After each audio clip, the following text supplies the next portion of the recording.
Le matériel pour monter et démonter un fleuret.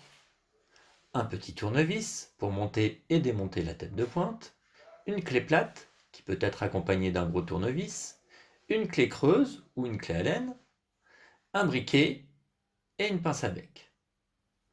Un fleuret est composé d'une lame collée, un coussinet, une garde, une prise intérieure de garde, un écrou, une rondelle crantée, une rondelle plate, la poignée et un souplisseau. Patrick positionne la lame dans l'étau.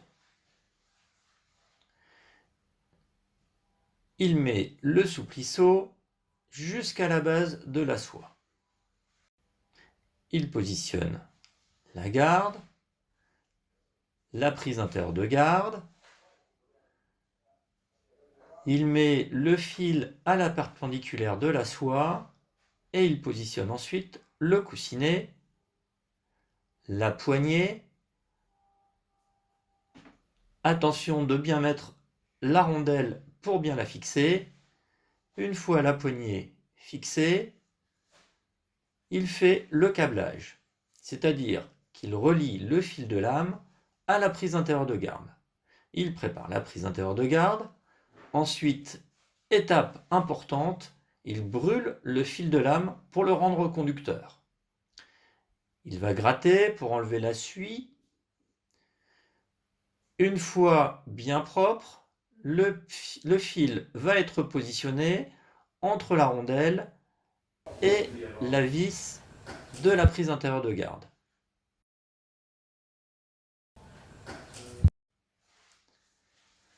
Il va ensuite utiliser la clé plate et le gros tournevis pour resserrer la vis et l'écrou. Pour vérifier que le fleuret fonctionne, Patrick branche le fleuret sur le testeur, la lumière rouge s'allume et quand il appuie sur la tête de pointe, la lumière rouge s'éteint. Ça fonctionne. Patrick ajoute 15 cm de Chatterton sur le bout de la lame et sur l'embase de manière à isoler la lame. Maintenant, si on branche ce même fleuret sur un appareil de signalisation, la lumière blanche s'éteint. Quand on appuie sur la tête de pointe, la lumière blanche s'allume. Quand on touche la pince crocodile, qui est reliée à la cuirasse électrique de l'adversaire, la lumière rouge s'allume, le fleuret fonctionne parfaitement. La Maison Plieur vous remercie d'avoir regardé cette vidéo. Je vous donne rendez-vous pour un prochain tuto. Au revoir.